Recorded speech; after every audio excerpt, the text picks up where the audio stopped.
pretty horrific. Okay, so we're on the Mercedes S55 AMG chapter. On the steering wheel are buttons that enable you to phone the wife, watch television, buy stocks and shares, and launch a hostile bid for a FTSE 100 company without taking your hands off the wheel. The sunroof has a memory, so that it will roll back to the position in which it was last used. Bad grammar, Boris. The steering wheel raises its head as you slide your legs beneath it, and then bows again, submitting to your controlling hands. So obedient is this car that it doesn't even require that you open it with a key. No.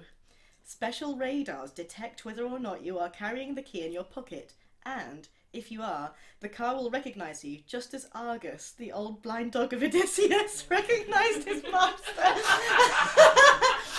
after a gap of 20 years. Just reach for the handle and the car will admit you with the silent aplomb of a butler. My friends, this is a luxury. All I ask is, are we worth it? Do we deserve it? This mollycoddling. I think of my grandfather, a man who fought in the war. He had a Merc, which he bought in Egypt in the 30s.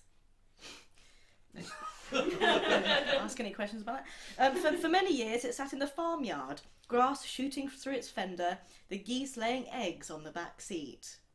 When you've got a few, it doesn't really matter, does it? But my family always knew that it was a special car, a distinguished car. For us, it was always the Mercedes, a symbol of bygone ease and grace. And what was its most luxurious feature? Perhaps it was the wing mirror, which automatically told you whether or not you needed a shave. Perhaps it was the seats, which had special bouncy things in them called springs. Lol. I don't know. All I know is that our concept of luxury has changed out of all recognition. Look at us all. Soft, indolent, foul-mouthed, pampered, and caressed whenever we get in a car. What would my grandfather make of it all? Why was this why his generation fought and died so we could be given an electronic massage in our Mercs? What would his reaction have been to the wanton extravagance of the S-Class? Might he not have scorned us? Might he not have dismissed it as a car for sissies? Actually, I think he might have been rather interested, particularly in the seats. Now, there's like a big bit of writing there which I'm also going to read, and it might just be the last straw.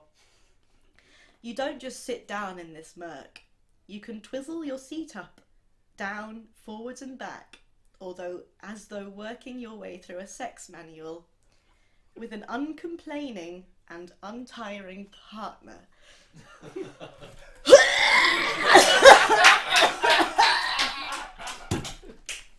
Oh, why did you make me do this, Kate?